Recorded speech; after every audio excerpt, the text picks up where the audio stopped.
नमस्कार जी। मैं विदेश से छुट्टी पर आया तो कड़ी ठंड में घर वाले हीटर के मजे लेते और मेरी पत्नी इतनी ठंड में सबके कपड़े धो रही होती और उनके लिए खाने बनाती। यह सब देखकर मैंने माँ से कहा कि बाकी लोगों को बोलो अपने काम खुद किया करे। तो माँ ने बवाल मचा दिया कि हम लोग अब तुम पर बोझ बन गए हैं, तो हमें घर से निकाल दो।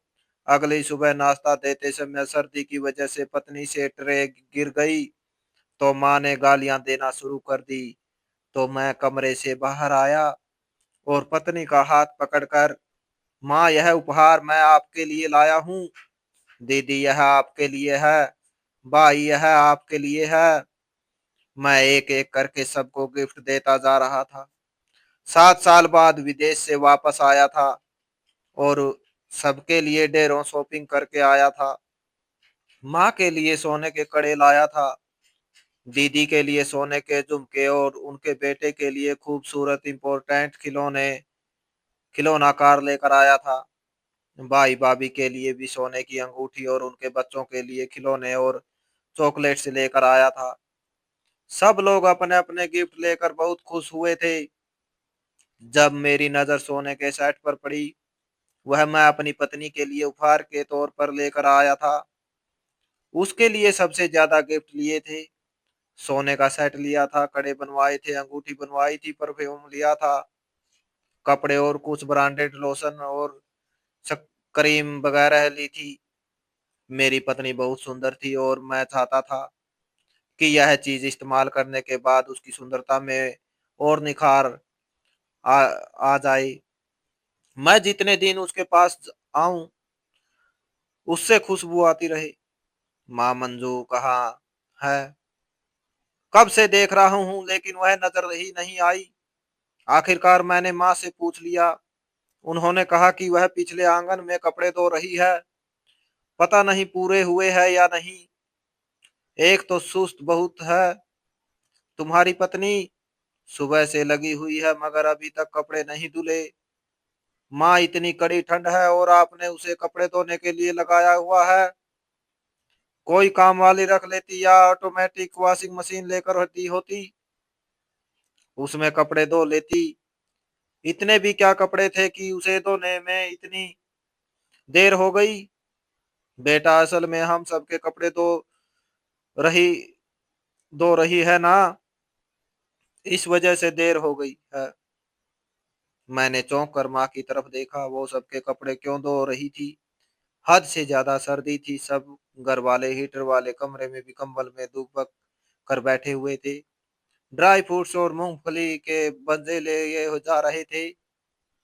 बातें हो रही थी और मेरी पत्नी बाहर कपड़े धो रही थी। मुझे 2.5-3 घंटे हो गए थे घर आए हुए और मुझे वह नजर तक नहीं आई थी, यहाँ तक कि मिलने भी नहीं आई थी। ऐसा लग रहा था जैसे उसे मेरे आने का पता ही ना हो। माँ क्या मंजू को पता है कि मैं आया हुआ हूँ? मेरी बात सुनकर माँ गड़बड़ा गई और कहने लगी, हाँ हाँ पता ही होगा, तुमने बताया नहीं था क्या? मैंने कहा, नहीं माँ, मेरी तो 1.5 महीने से उससे बात ही नहीं हुई। याद है आप ही ने आखिरी बार बात करवाई थी, उसके बाद कहाँ आप बात करवाती थी? कहती थी कि अपने मायके गई हुई है या किसी पड़ोसी के घर का कह देती थी। मेरी बात सुनकर माँ का रंग उड़ गया था, मगर उन्होंने खुद पर काबू पाते हुए कहा, और अरे कैसी पत्नी है जिसे पति के आने की खबर नहीं हुई? हम होते थे तुम्हारी पिताजी बाहर खड़े होते थे और हमें पता चल जाता था कि वह आए हुए है। जाओ सोनम, तुम जाकर देखो कि उसने कपड़े धोए हैं या नहीं। उसे बताओ कि तुम्हारा पति आया हुआ है। माँ ने मुझे जवाब दिया। इसके साथ ही भाभी से कहा जो सामने बैठी हुई थी वहां। माँ सिर हिलाते हुए अपना सामान उठाकर वहां से चली गई। मैं अपने कमरे में चला गया और थोड़ी देर बाद मंजू भी कमरे में आ गई। मुझे देखते ही मुझसे लिपट गई, आंखों से आंसू बहने लगे। कहने लगी, आप आई है, आने से पहले बताया तक नहीं? बता देते तो मैं कुछ तैयारी कर लेती। आपकी पसंद का खाना बना लेती या कम से कम अपनी हालत ही ठीक कर लेती। वह रो रही थी और साथ ही शिकायत कर रही थी। मैंने माँ की बात उसे बताकर उसका दिल बुरा करने के बजाय यही ठीक समझा कि इससे झूठ है कह दूं। मैंने कहा मैं तुम्हें सरप्राइज देना चाहता था। अगर तुम्हें बता कर आता तो तुम्हारे चेहरे पर यह अनोखी खुशी कैसे देखता। तुम कभी हंस रही हो, कभी रो रही हो, कसम से बहुत अच्छी लग रही हो। मेरी बात सुनकर रोते रोते उसने अपने आंसू साफ किए और एक बार फिर मेरे गले लग गई। कहने लगी मैंने आपको बहुत ज्यादा याद किया। इसी तरह प्यार मोहब्बत की बातें करते हुए शाम हो गई थी। तभी दरवाजे पर दस्तक हुई। हम सीधे होकर बैठे तो माँ कमरे में आई और कहने लगी, मंजू खाना बना लो, उठकर देख नहीं रही कितनी रात हो गई है। सब लोग बाहर बैठे इंतजार कर रहे हैं कि खाना कब बन मिलेगा और यहाँ पर खाना बनना ही शुरू नहीं हुआ। मुझे तो लगा था तुम किचन में होगी और खाना बन चुका होगा। मंजू एकदम हड़बड़ा गई, कहने लगी जी माँ जी, अभी उठकर बनाती हूँ। मंजीत आए हुए थे और इनके साथ बैठी थी, समय गुजरने का पता ही नहीं चला। माँ ने कड़े तेवरों से उसकी तरफ देखा, मगर मुझे देखता पाकर फिर से अपने चेहरे के एक्सप्रेशन ठीक कर लिए। मंजीत मैं खाना बना लूंगी, जल्दी बना लूंगी, फिर हम दोबारा बातें करेंगे। मैंने फिर से उसे घूरा तो वह जल्दी से कमरे से बाहर चली गई और किचन में जाकर खाना बनाने लगी। मैं भी उठकर बाहर लाउंज में आ गया। सब लोग वहीं पर बैठे हुए थे, बीच में हीटर लगा हुआ था और बातों में व्यस्त थे। सबने मुझे भी अपने पास बिठा लिया। मैंने यहाँ पर एक बात बहुत ज्यादा नोट की थी। दीदी, दोनों भाभियां, माँ, सब लोग फ्री बैठे हुए थे, जबकि मंजू अकेले किचन में लगी हुई थी और वहां कोई नौकरानी भी नजर नहीं आ रही थी। माँ मंजू अकेले खाना बना रही है। भाभी दीदी, आप में से कोई उठकर उसकी हेल्प कर दे ताकि खाना जल्दी बन जाए। मुझे बहुत ज्यादा भूख लगी हुई है। मैंने यह सवाल करने के बजाय कि वह अकेले खाना क्यों बना रही है, मंजू की मुश्किल आसान की थी ताकि उसकी हेल्प हो जाए और वह जल्दी से फ्री होकर मेरे पास आ जाए। इतने सालों बाद मैं आया था, उसे जुदाई का एक पल भी बर्दाश्त नहीं हो रहा था और उसे समय ही नहीं मिल रहा था मेरे लिए। पहले वह पूरा दिन कपड़े धोने में बिजी रही थी, अब खाना बना रही थी और बाद में किचन समेटने लग जाती, बर्तन धोने लग जाती। इसी तरह करते हुए वह जब तक कमरे में आती शायद मैं थक कर सो चुका होता। मेरी बात सुनकर एक भाभी मुंह बनाते हुए उठ गई थी, जबकि दूसरी डीठ बनी हुई बैठी रही थी। उसने जाकर मंजू की हेल्प करवाई। खाना बनने के बाद मैं अपने कमरे में आकर बेचैनी से मंजू का इंतजार करने लगा, मगर घंटा बीत चुका था और मंजू नहीं आई थी। आखिरकार मैं खुद ही तंग आकर कमरे से बाहर निकला और सीधा किचन में चला गया, क्योंकि मैं जानता था वह यही होगी और यही बात सच साबित हुई थी। वह किचन में बर्तनों के ढेर के साथ खड़ी थी। एक तरफ काफी सारे बर्तन धुले हुए रखे थे, मगर बहुत सारे बर्तन थे जो धोने वाले थे। मधु, तुम अकेली बर्तन क्यों धो रही हो? काम वाली कहाँ है? और भाभी को ही बुला लेती, वह तुम्हारी हेल्प करवा देती। तब मंजू ने सर झुका लिया और कहने लगी, कोई बात नहीं, थोड़े से ही बर्तन है, मैं धो कर आ जाती हूँ, आप सो ना जाइएगा, मुझे आपसे ढेर सारी बातें करनी है। उसने प्यार भरी नजरों से मेरी तरफ देखते हुए कहा। तो मैंने उसका सर थपका और उसके साथ बर्तन धुलवाने लगा। अरे आप क्या कर रहे हैं? जाइए ना, मैं खुद ही बर्तन धो लूंगी। यह कोई इतना भी बड़ा या मुश्किल काम नहीं है जो मैं ना कर सकूं। उसने मुझे तसल्ली देते हुए कहा था और किचन से बाहर निकालने की कोशिश की थी, मगर मैं जिद करके वहीं खड़ा रहा और उसके साथ बर्तन धुलवाने के बाद हाथ पकड़कर उसे कमरे में ले आया था। अगली सुबह फिर से सुबह ही सुबह मंजू कमरे से चली गई थी। मैंने उसे कहा कि मेरे पास ही लेटी रहो। तब वह कहने लगी कि नहीं, सबके लिए नाश्ता बनाना है और ढेर सारे काम है। कामों में देर हो जाए तो माँ जी को बहुत ज्यादा डांटती है। उन्हें हर काम टाइम पर और अच्छे से चाहिए होता है, इसलिए मुझे अभी जाना है, वरना मेरी शामत आ जाएगी। आपका क्या होगा? आप तो मजे से माँ ही के ही पास लग कर बैठ जाएंगे। वह हंसते हुए कहकर चली गई थी, जबकि मैं सोच में पड़ गया था। घर के लोगों का व्यवहार मेरे लिए अजीब ही था। कोई भी मंजू के बारे में बात नहीं करता था, उसका एहसास नहीं करता था। वह अकेली कामों में लगी रहती थी और कोई पूछता तक नहीं था। हालांकि होना तो यह चाहिए था कि मंजू के पति के सबसे ज्यादा कमाई आ रही थी। उसे तो पलकों पर बिठाया जाता, उसके नाज नखरे उठाए जाते, मगर यहाँ पर तो सब कुछ उल्टा हो रहा था। घर की महारानी से ज्यादा वह घर की नौकरानी बनी हुई थी और यह बात मुझे बर्दाश्त नहीं हो रही थी। मंजू आज के दौर की पढ़ी लिखी और मॉडर्न लड़की थी, जो बहुत सुंदर होने के साथ साथ हिम्मत वाली भी थी। अपनी बात कह देने के लिए बहुत ज्यादा बेबाक थी। वह कभी भी किसी का अत्याचार बर्दाश्त नहीं करती थी और अब घर के कामों में सबके जुल्म बर्दाश्त करते हुए भी वह बिल्कुल चुप थी।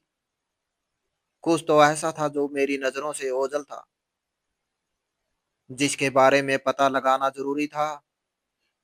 मैं चुपचाप उठा और कमरे से बाहर निकल गया। मेरी पत्नी अकेले नाश्ते की तैयारी में लगी हुई थी। मुझे देखकर बहुत ज्यादा गुस्सा आया। नाश्ता सबको करवाने के बाद उसने बर्तन इकट्ठे करके धोए और फिर सबके कपड़े इकट्ठे करके धोने के लिए निकल गई। और यहीं पर मेरा धैर्य खत्म हो गया। मैंने कहा, माँ, यह क्या है? क्यों मंजू सबके काम करती फिर रही है? चलो, खाना वगैरह बनाने तक तो ठीक है, लेकिन इस पर सब लोगों ने इतना बोझ क्यों डाल रखा है? जैसे आपको सर्दी लगती है वैसे इसे भी लगती होगी। मेरा इतना कहना था कि गजब हो गया। मंजू ने भीगी आंखों से मेरी तरफ देखा, जबकि मेरी माँ को बहुत गुस्सा आया था। और माँ ने बोलना शुरू कर दिया, कहने लगी, हाँ हाँ, हम तुम पर बोझ बन गए हैं। अगर इतना बोझ बन गए हैं तो हम अब हमें घर से भी बाहर निकाल दो। माँ तो कहाँ से शुरू हुई थी और कहाँ पर बस की थी। मैं माँ के पास ही बैठ गया, कहने लगा, माँ, मेरा यह मतलब बिल्कुल नहीं था, लेकिन सब लोग अपने अपने काम किया करे। मंजू को भी इंसान समझे। कल से मैं आया हूँ और इसे मेरे पास बैठने के लिए टाइम तक नहीं मिला।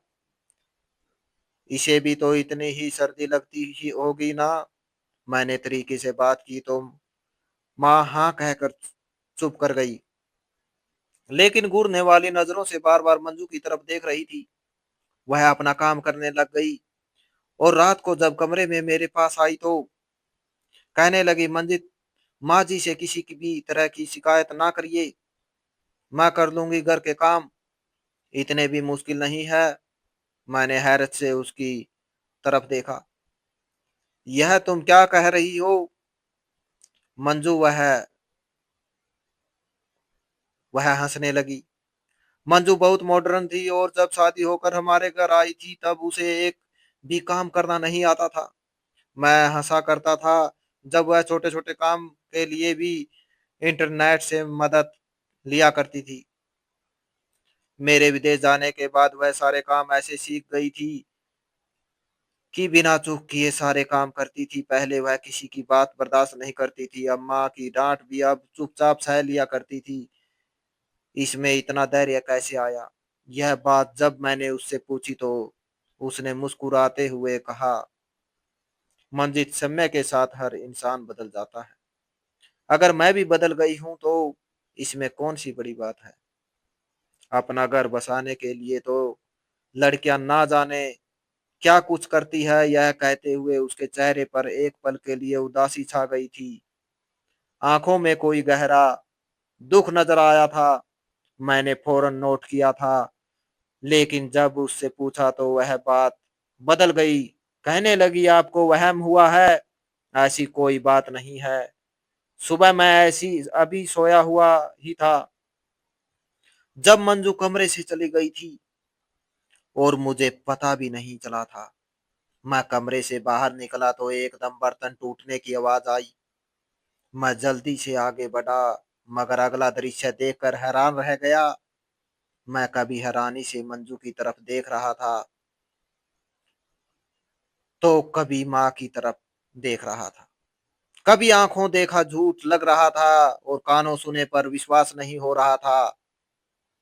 आज ठंडक हद से ज्यादा थी, मगर मंजू ने सबके लिए नाश्ता बनाया था और अब सर्दी की वजह से उसके हाथ कांप रहे थे। नाश्ता देते हुए उसके हाथ से नाश्ते की ट्रे गिर गई थी और माँ ने उसे गालियां देना शुरू कर दी। माँ ने भी जहरपन की हद कर दी थी। उसे उसके माँ बाप तक की गालियां दे रही थी। मैं माँ की बातें सुनकर एक पल के लिए हैरान हुआ था और इससे ज्यादा हैरान मंजू के लिए हुआ था, जो चुपचाप अपने माँ बाप के खिलाफ इतनी बातें बर्दाश्त कर रही थी।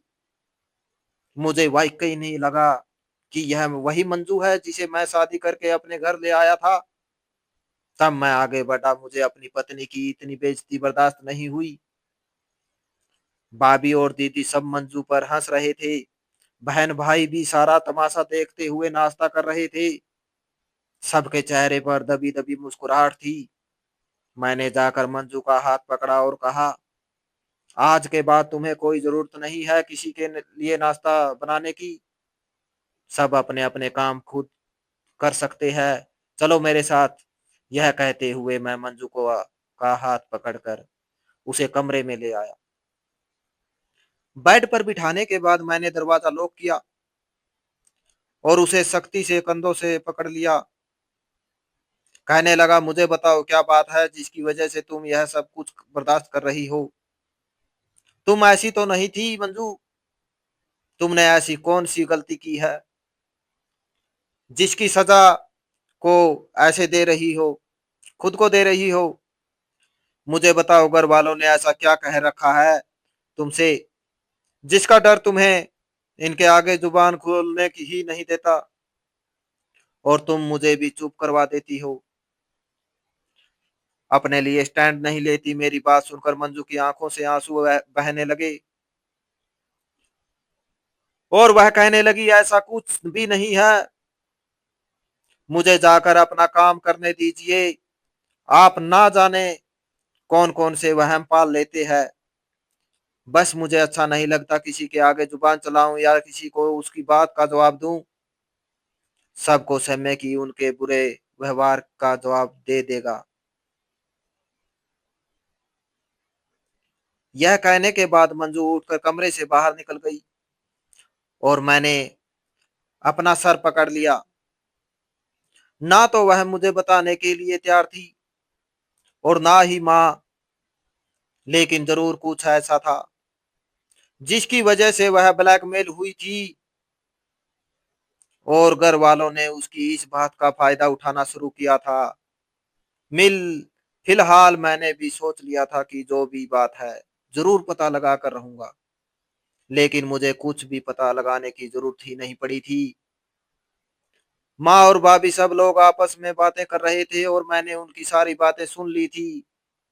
मुझे वाकई अपने कानों पर विश्वास नहीं हो रहा था कि मंजू मेरे साथ ऐसा कैसे कर सकती है। और घर वाले, वह तो कम से कम मुझे सच बता सकते थे, मगर सबको अपने अपने फायदे की पड़ी हुई थी। यहाँ से जाने के लगभग एक साल बाद की बात है। घर में कोई आदमी घुस आया था और घर वालों ने मंजू पर इल्जाम लगा दिया था कि तुम्हारा पति इंडिया से बाहर है और तुमसे पति की दूरी बर्दाश्त नहीं हो रही, इसलिए गैर मर्दों को कमरे में बुला लिया है। मंजू ने सफाइयां दी थी, मगर किसी ने विश्वास नहीं किया था।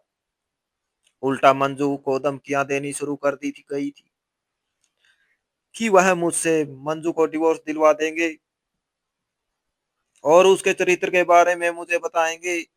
तभी मंजू उनसे दब गई और जैसा जैसा घर वालों कहते गए, वह उनकी हर बात मानती गई। मुझसे दूर ना होने की खातिर उसने अपने व्यक्तित्व को कहीं पीछे छोड़ दिया था। मुझे खुद पर भी बहुत गुस्सा आया कि मैं अपने घर वालों के बीच उसे छोड़कर चला गया था और कभी उससे उसका हाल चाल पूछने की कोशिश ही नहीं की थी। काश मैं उसे अलग से मोबाइल ही दे देता। जब उस पर यह कयामत गुजर रही थी, वो तभी मुझे इस बात से सचेत कर देती। घर वालों ने उसे ब्लैकमेल किया था और वह हो गई थी और उनकी हर बात नौकरानियों की तरह मानने लगी थी। घर वालों को अब भी लगता था कि उस इंसान को मंजू ने ही बुलाया था। उनकी नजर में मंजू चरित्रहीन और बदचलन थी, जिसके गैर मर्दों के साथ संबंध है। मगर इसके बावजूद घर वालों ने मुझे नहीं बताया था, ताकि वह मेरी कमाई खा सके और मेरी पत्नी को ब्लैकमेल करते हुए सारी जिंदगी अपने इशारों पर नचा सके। मेरे साथ किसी ने वफा नहीं की थी। मैं सर पकड़कर बैठा हुआ था। उसी पल मंजू कमरे में आई और कहने लगी, मुझे आपको जरूरी बात बतानी है। मैंने उसके सामने यह जाहिर किया कि मुझे कुछ मालूम ही नहीं और फिर वह शुरू से आखिर तक सब बातें मुझे बताती गई। कहने लगी, जिसकी आप चाहे मैं उसकी कसम खाने के लिए तैयार हूँ। अपनी बेगुनाही में कोई भी सबूत देने के लिए तैयार हूँ। मेरा विश्वास करें, मैं पापी नहीं मैं हूँ। मेरा उस इंसान के साथ कोई संबंध नहीं था, लेकिन आपके घर वालों ने मुझे इस आदमी की धमकियां दे देकर एक बेगुनाह को गुलाम बना लिया। अब मैं जान गई हूँ वह आपके साथ भी अच्छे नहीं है, क्योंकि अगर वह आपके साथ अच्छे होते तो आपको सच्चाई बताते। वही सच्चाई जिसके बारे में उन्होंने अंधा विश्वास कर रखा है कि मैं बदचलन हूँ। लेकिन उन्होंने आपसे यह बात छुपा ली। वह सिर्फ मुझसे बदला लेना चाहते हैं और मुझे दबा कर रखना चाहते हैं, ताकि आपके पैसों पर अय्याशी कर सके। मैं इतने समय से आपकी वापसी का ही इंतजार कर रही थी। चाहती थी कि आपके जाने से कुछ दिन पहले आपको बता दूंगी, फिर इसका फैसला आपके हाथ में होगा। मगर इससे पहले आपके साथ कुछ समय गुजारूं, कुछ अच्छी यादें बना लूं, ताकि आप मुझे छोड़ भी दे तो यह यादें मेरी जिंदगी भर का साथ बन सके। आप मुझे गलत समझना चाहते हैं तो समझ लीजिए, मुझे छोड़ना है तो छोड़ दीजिए। मगर मेरी एक बात याद रखिएगा, मैंने उस आदमी को नहीं बुलाया है था। मैं शुरू दिन से आपके साथ वफादार हूँ और हमेशा वफादार रहूंगी। मंजू की बातें मेरे दिल को झंझोल गई थी। मैंने उसे गले लगाया और चुपचाप विदेश वापस चला गया। मंजू से भी कुछ नहीं कहा और अपने घर वालों से भी कुछ नहीं। विदेश जाने के बाद मैंने मंजू के पेपर्स बनवाए और उसे हमेशा हमेशा के लिए अपने पास बुला लिया, क्योंकि अब उसे अपने घर वालों के सहारे पर नहीं छोड़ सकता था। क्योंकि मैं जान गया था कि सारी साजिश मेरे घर वालों ने जानबूझकर की थी। उस आदमी को भी उन्होंने ही बुलाया था ताकि मंजू को के साथ इल्जाम लगा सके और उसे दबा कर रख सके। मैंने अपने घर वालों से सारे नाते तोड़ लिए हैं। ऐसे रिश्ते किस काम के जो सिर्फ मतलब से हो। तो दोस्तों, इस कहानी को लेकर आपकी क्या राय है, कमेंट बॉक्स में कमेंट करके जरूर बताएं। और अगर आपको हमारी आज की कहानी अच्छी लगी हो तो प्लीज इसे लाइक जरूर करें। अगर आपने अभी तक हमारे एसके की जुबानी 2.0 चैनल को सब्सक्राइब नहीं किया तो जरूर कर लीजिए। तो मिलते हैं ऐसी एक और मोटिवेशनल कहानी के साथ। Thanks for watching.